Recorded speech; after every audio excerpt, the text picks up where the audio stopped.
France just made a bold move that has the entire African political sphere buzzing. They rejected a visa request from none other than Ibrahim Traoré, the young and fiery leader of Burkina Faso. What followed wasn't just a diplomatic hiccup, it triggered a wave of reactions, unexpected consequences, and a geopolitical message that no one saw coming. If you thought France still had its former colonies in check, think again. This incident is more than a simple visa denial. It's a turning point. Stay with us, because what happened next will leave you stunned. In an era where African leaders are increasingly rejecting Western dominance, a move like this can set off ripples far beyond diplomatic channels. When France said no to Ibrahim Traoré, many expected him to quietly accept it. But instead, what came next shook the foundations of traditional alliances. This isn't just about one man being denied entry. It's a story of resistance, pride, power, and a shift in the balance between Africa and Europe. Ibrahim Traoré is not your average head of state. At just 35 years old, he took power in Burkina Faso through a coup that shocked the world in 2022. Since then, he's positioned himself as a symbol of anti-imperialist sentiment in West Africa, often standing toe-to-toe with former colonial powers, especially France. So when news broke that France had denied him a visa, a routine diplomatic gesture usually extended to heads of state, it was more than a bureaucratic decision. It was a loud, symbolic statement. But was it a calculated power move, or a serious diplomatic blunder? Sources close to the matter say Traoré's request was tied to a high-level African Development Forum scheduled to take place in Paris. Leaders from across the continent were expected to attend. But when France's foreign ministry reviewed the list, Traoré's name was reportedly red-flagged. Why?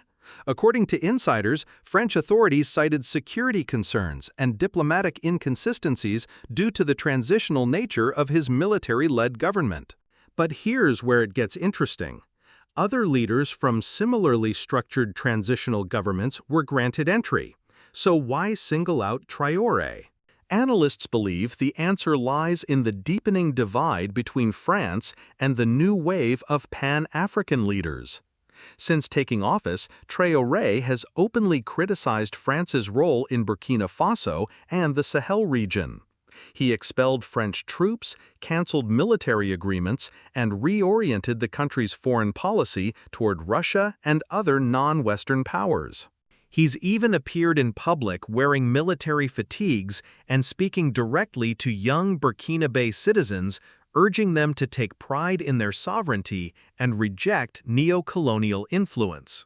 So when France denied his visa, it wasn't just a procedural matter, it was retaliation. And Traoré didn't stay silent. Within 24 hours, state media in Burkina Faso aired a fiery address by the young leader, accusing France of arrogance and hypocrisy. He questioned why African leaders are expected to seek validation from Europe, and challenged the very premise of African participation in Western organized summits. His speech quickly went viral across Francophone Africa, not just for its content, but for its defiance. Young people in Ouagadougou, Dakar, Bamako, and Abidjan shared the clip across social media with hashtags like #AfrikaUnites and #DownWithNeocolonialism. Traoré, already popular among Pan-African youth, saw his image further elevated to near-revolutionary status. His refusal to bow down to French protocols resonated far beyond Burkina Faso's borders. And the consequences didn't stop there. In response to the visa denial, Burkina Faso officially recalled its ambassador to France for consultations, a classic diplomatic signal of disapproval. Meanwhile, the Burkinabe government announced that it would no longer send representatives to events organized in France until mutual respect is restored. Regional allies joined in. Mali and Niger, both currently led by military governments, voiced support for Traoré.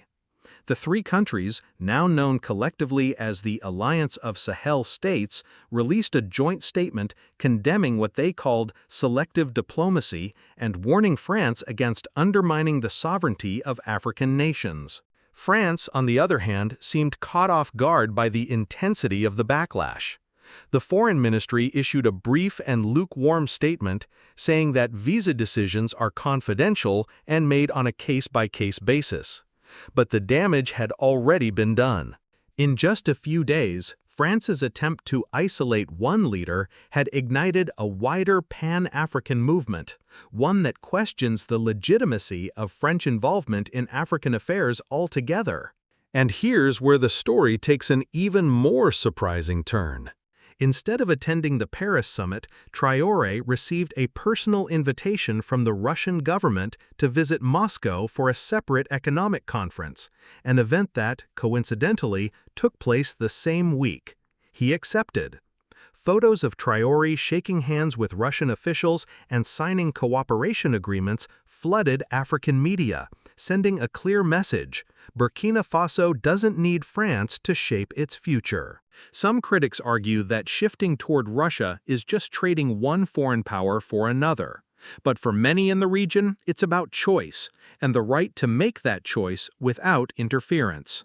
What began as a simple visa rejection quickly evolved into a symbol of a larger battle: the struggle for African sovereignty in a post-colonial world. France may have hoped to send a message by shutting its doors to Ibrahim Traoré.